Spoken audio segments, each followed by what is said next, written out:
అందరికీ నమస్కారం. ఎలా ఉన్నారు అందరూ? Thank you so much each and everyone.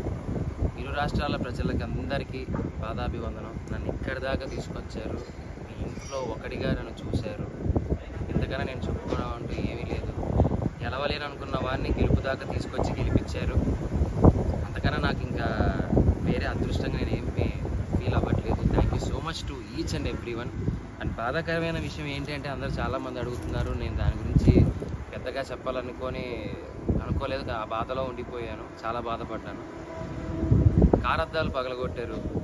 బయటికి రా, నీ అంతా చూస్తా అన్నారు.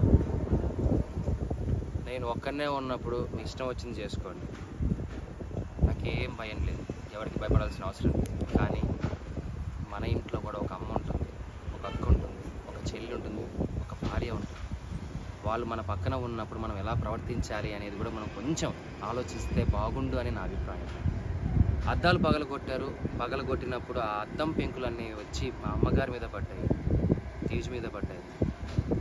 ఏమీ ఎవరికి కాలేదు కాబట్టి సరిపోయింది. అదే ఆ పెంకుల వల్ల ఏదైనా జరగరాని జరిగిందంటే, ఆ రాళ్ళ వల్ల తల పగిలి ఎవరికైనా ఏదైనా జరిగిందంటే నేను ఈరోజు ఎవరిని కోల్పోయేవానో నాకు తెలియదు. ఇలాంటివి ఇంకెప్పుడు ఎవరికి జరగకూడదు. ఇలాంటివి ఎప్పుడు ఎవరికి చేయకండి. మీకు కోపం ఉంటే తిట్టండి, పడతాను. కామెంట్ పెట్టండి, చూస్తాను. ఇంకా కోపం ఉంటే వీడియోలు తీసి పెట్టండి. ఎలాగో పెట్టారు, నా కుటుంబాన్ని మొత్తం బాధ పెట్టారు. నేను ఏది పట్టించుకోవట్లేదు. ఎందుకు అంటే నేను నమ్ముకుంటే నా హీరో, నా గురువు మాస్ మహారాజా రవితేజ గారు, ఆయన వచ్చి నాకు అవకాశం ఇచ్చిన రోజు నేను గెలిచాను. నేను బయటికి వచ్చిందే ఆ గెలుపులో వచ్చాను. కానీ గెలిచి ఒక ఆనందంతో బయటికి వస్తాను అనుకున్న నన్ను, నా కుటుంబాన్ని రోడ్డు మీద నించోబెట్టారు. అది చాలా బాధ వేసింది. పర్లేదు, నన్ను ప్రేమించే వాళ్ళు, నన్ను అభిమానించే వాళ్ళు ఉన్నారు కాబట్టి దేవుడు చల్లగా చూడబట్టి మా అమ్మకి నా భార్యకి ఏం కాలేదు. నాకేవైనా పర్లేదు.